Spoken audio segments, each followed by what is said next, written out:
Hey, thanks for watching this video. My name is Ashley Sweeney. I'm a registered dietitian, mom of 3 little girls, and the mama bear in Lion, Tiger, and Bear. Many of you know I'm a dietitian, and so I get a lot of questions about what we feed our family, healthy eating, healthy snacking, and one common theme is about sugar and cutting out sugar and watching sugar in our kids' diet, which I'll be honest, we have a hard time with too because well, we have 3 little girls and we just had a new baby. Well, she's 9 months now, but I feel like she's still a newborn and it's just easy. Like sugar's everywhere. It's hard to get out of our diets, but it's important. And so while we make a conscious effort to reduce sugar and watch kids' diets, I hope you guys are doing that too. So I'm going to share with you 5 quick tips on cutting out sugar in your kids' diet. First, take inventory of what you have currently in the house. What are they eating on a regular basis that has a lot of sugar? So look at the back of the cereal boxes, the crackers, the snacks, the yogurts, sauces, like what pasta sauce you use every day.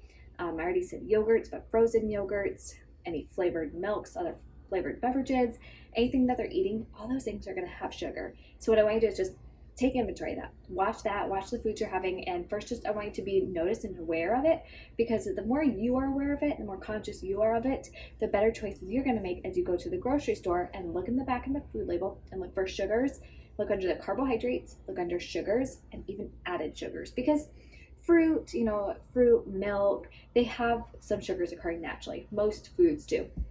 However, it's the added sugars that we really want to watch out for.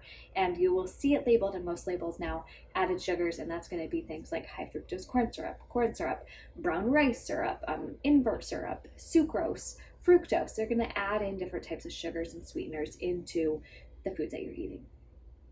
Number 2, what alternatives can you give your kids? So how about, let's talk about beverages, for example. Sparkling waters, making your own homemade lemonade. What we love to do is we just buy fresh lemon juice, or we even just buy lemons and just cut them up, squeeze it into the fruit, maybe put literally a drop of liquid stevia into it, and there's their beverage, their lemonade. And my daughter loves to make her own mixes with different blueberries and raspberries and strawberries, and then that's what she makes. She's 5. She makes everybody the drinks for dinner time. And then next time you go to the grocery store, what other options that you're looking for, if you're comparing 2 cereals, apples to apples, which one has the less amount of sugar? I want you to watch the back of the labels really closely and start to really pay attention to that, because you can make better choices. Number 3, remember that you're in charge of what's being served.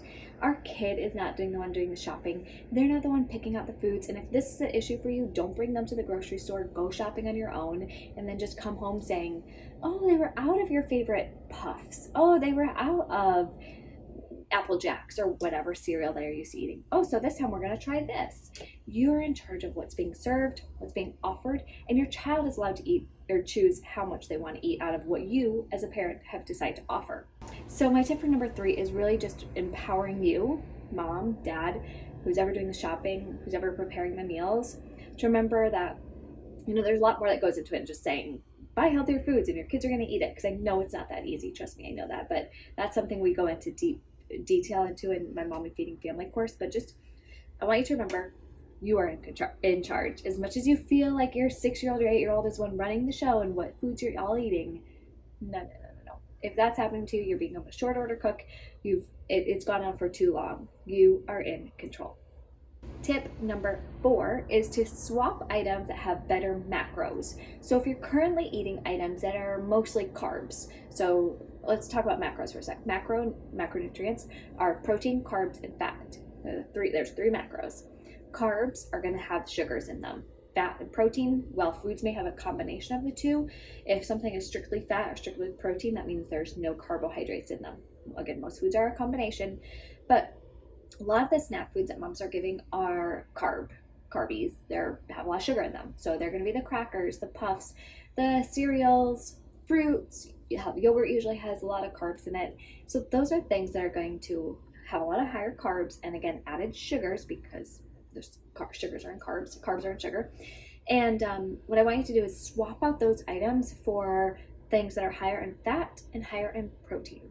So guacamole, hard-boiled eggs, cheese, nuts, seeds, avocados, meat and cheese, like little roll-ups. There's a lot of different options you can do for healthier snacks.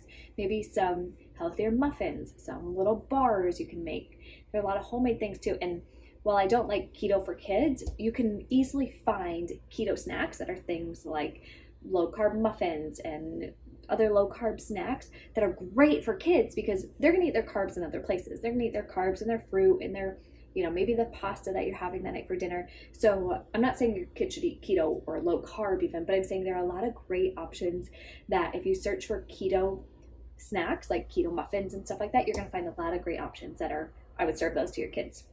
All right, tip number 5, lastly, is no naked carbs. What does that mean? It means don't just serve a carb with a carb. Like, let's try to add some healthy fat and some healthy protein to keep your kids' blood sugar stable a little bit longer.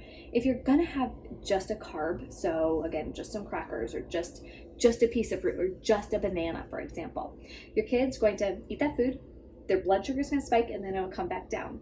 But if we have something that has healthy fat and healthy protein, your kid's going to have a lesser amount of spike and it's going to stay stable for longer, meaning they're going to have better energy. They're not going to have a dip in their energy where they're just going to crash. They're going to have more sustained, better energy, better focus, better personalities, hopefully, might I dare say. But it's just better options for our kids to have more stable blood sugars than so many highs and lows from just eating carbs and sugars.